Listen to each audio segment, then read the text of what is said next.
6 objects in the far outer solar system are doing something they shouldn't. 6 icy worlds, scattered way beyond Neptune, each on its own impossibly long orbit, and somehow they're all lined up, pointed at the same patch of sky. The odds of this being random are less than 1 in 10,000.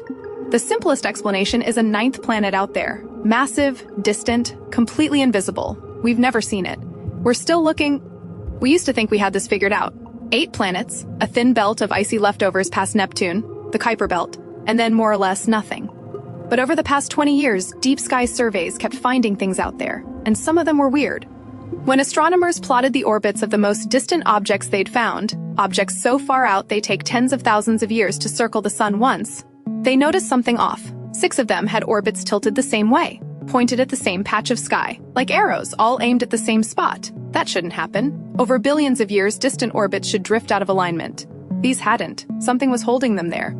In 2016, 2 Caltech astronomers, Konstantin, Batygin, and Brown, published a paper. They'd run the statistics. The odds that this alignment was random, they calculated, were about 1 in 14,000.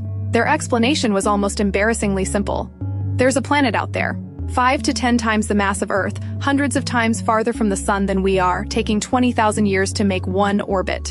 Invisible, not because it's hiding, but because it's faint, far, and slow. Here's the thing, we've done this before.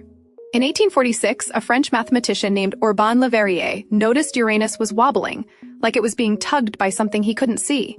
He ran the numbers, worked out where the invisible object had to be, sent his coordinates to the Rubin Observatory. They pointed a telescope at his spot, and within an hour, they found Neptune, exactly where he said it would be. Right now, astronomers around the world are hunting for it.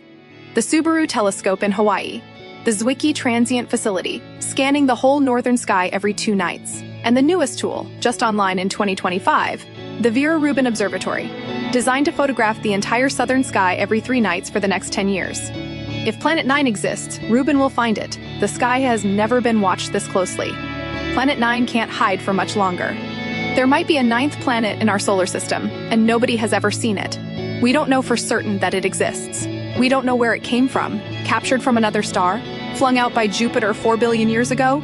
We don't even know how to prove it isn't there. We can only keep looking. The solar system we live in still has secrets. If you want to go deeper, Brown, one of the 2 astronomers behind Planet 9, wrote a memoir called How I Killed Pluto and Why It Had It Coming. It's the work that led him here. Link in the description. If you liked this, subscribe. I'll see you in the next one.